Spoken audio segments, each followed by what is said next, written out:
राजधानी recording studio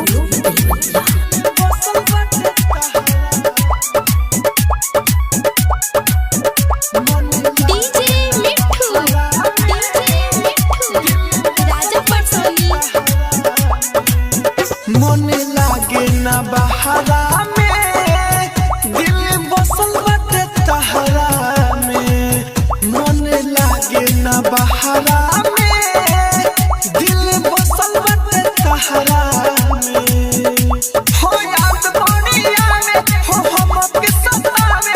हो याद बढ़िया में हो हम के सतावे। नहाल सते नहरा में। मन लागे ना बहारा में दिल बसल बाटे तहरा में।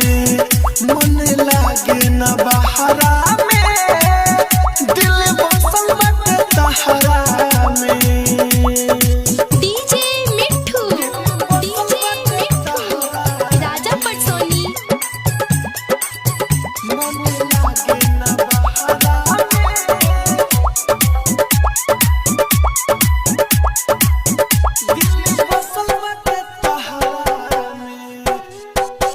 अखिया के राहे दिल में समा के कोइले तू रोल दीवाना हो। तू ठीक रह तुझे जाने अगर तो ताना न मारित जमाना हो। अखिया के राहे दिल में समा के कोइले तू रोल दीवाना हो। तू ठीक रह तुझे जाने अगर तो ताना न मारित जमाना हो। हो सपना देखा के हो हम के रोवा के। हो सपना देखा के हो हम के रोवा के। दर्द दिल गहरा में।